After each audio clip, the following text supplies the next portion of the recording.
శ్రీధర్ ఛాయ్ తాపిస్తే ఉందా లేదా మన కేఫ్ నీలకమల్లో అయితేనే వచ్చి తాత నేను పండు నువ్వు వస్తున్నావా ఫ్రెండ్స్ మనం నీలకమల్కి స్టార్ట్ అయిపోయినాం. మన సతీష్ బండి తీసినాడు, శ్రీధర్ వచ్చి ఎక్కుతున్నాడు.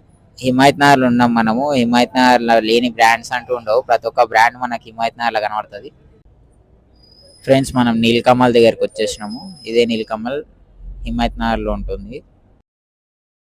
శ్రీధర్ స్పాన్సర్ చేస్తా అని తీసుకొచ్చి ఇక్కడ సతీతోటి పైసలు కట్టిస్తున్నాడు. ఫ్రెండ్స్ మేము వచ్చేసి 3 ఛాయ్ ఒక మస్కా బన్ తీసుకున్నాము. దీని కాస్ట్ వచ్చేసి 130 రూపీస్. ఫ్రెండ్స్ బన్ ఎట్లా ఉందో సతీష్ ఇప్పుడు తిని చెప్తాడు. సతీష్ అయితే యావరేజ్ అంటున్నాడు, కాకపోతే నాకైతే నచ్చింది ఫ్రెండ్స్. టేస్ట్ బాగానే ఉంది. మలై బన్ మస్కా బన్ టేస్ట్ బాగుంది.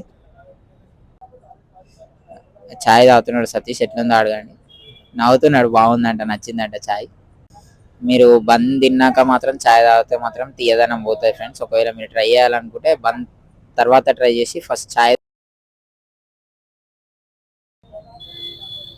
సతీష్ వచ్చేసి గేమ్ ఆడుతున్నాడు. ఇక్కడ కప్ని డైరెక్ట్ డస్ట్బిన్ లో గోల్ పెడతాడంట. పడింది, కాకపోతే మన వీడియోలో కనబడట్లేదు. ఏదేమైనా స్నాప్ మాత్రం ముఖ్యం. గణపతి పప్ప పోతున్నాడు. రిటర్న్ ఇంటికి వెళ్తున్నాం. మధ్యలో సతీష్ ఫోటో దిగుతా అని చెప్పి గణేష్ దగ్గర